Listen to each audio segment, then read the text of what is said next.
Assalamualaikum warahmatullahi wabarakatuh. Perkenalkan, saya Nimas Ayu Anggraini dengan NIM 9341268119. Saya dari kelas Perilaku Organisasi dari kelas B. Saya akan menjelaskan tentang konsep persepsi dan pengambilan keputusan individu, di mana dalam bab ini ruang lingkup dari bab ini yaitu yang pertama tentang pengertian persepsi, yang kedua yaitu faktor-faktor yang mempengaruhi persepsi, selanjutnya yaitu pengelompokan persepsi, selanjutnya yaitu tentang pengertian pengambilan keputusan, jenis-jenis pengambilan keputusan, faktor-faktor pengambilan keputusan, proses pengambilan keputusan, dan yang terakhir yaitu hubungan persepsi dan pengambilan keputusan.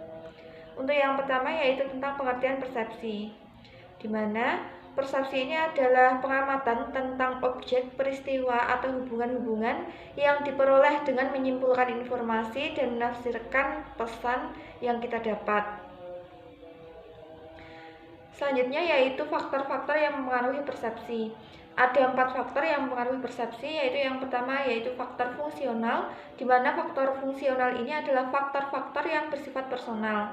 Misalnya kebutuhan individu, usia, pengalaman masa lalu, kepribadian, jenis kelamin, dan hal-hal lainnya yang bersifat subjektif.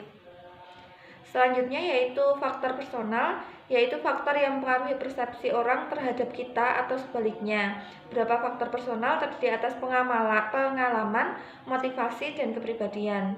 Selanjutnya yaitu faktor situasional, yaitu pengaruh yang menerangkan bahwa kata yang disebutkan pertama akan mengarahkan penilaian selanjutnya. Selanjutnya yaitu faktor struktural, yaitu faktor yang berasal semata-mata dari sifat stimulus fisik dan efek-efek syaraf yang ditimbulkan pada sistem syaraf individu. Selanjutnya yaitu tentang pengelompokan persepsi.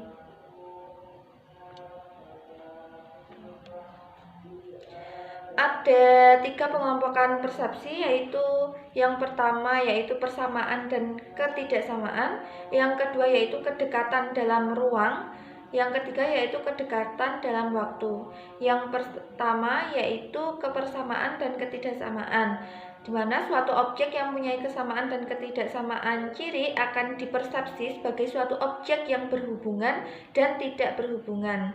Selanjutnya yaitu kedekatan dengan ruang, di mana objek atau peristiwa yang dilihat oleh orang karena adanya kedekatan dalam ruang tertentu akan dengan mudah diartikan sebagai objek atau peristiwa yang ada hubungannya. Selanjutnya yaitu kedekatan dalam waktu, di mana objek atau peristiwa juga dilihat sebagai hal yang mempunyai hubungan karena adanya kedekatan atau kesamaan dalam waktu.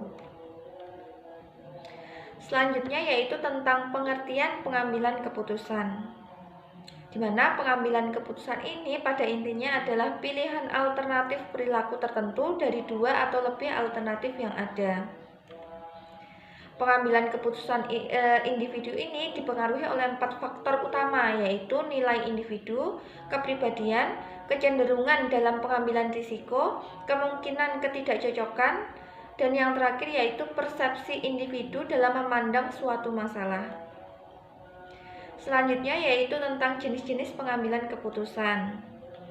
Yang pertama yaitu keputusan yang diprogram, dan yang kedua yaitu keputusan yang tidak terprogram, di mana keputusan yang diprogram ini adalah suatu keputusan yang biasanya seorang pemimpin ambil karena keputusan itu sudah sesuai dengan prosedur yang ada dan sudah rutin dilaksanakan. Selanjutnya yaitu keputusan yang tidak terprogram, di mana keputusan yang tidak terprogram ini adalah keputusan yang tidak ada prosedurnya dan tidak tersusun sebelumnya. Selanjutnya yaitu faktor-faktor pengambilan keputusan. Ada berbagai faktor yang mempengaruhi proses pengambilan keputusan, baik dari segi individu maupun organisasi. Dari segi individu sendiri dapat dipahami bahwa kepribadian, gender, kemampuan mental, perbedaan budaya akan mempengaruhi seseorang ketika mengembangkan alternatif keputusan dan memilihnya.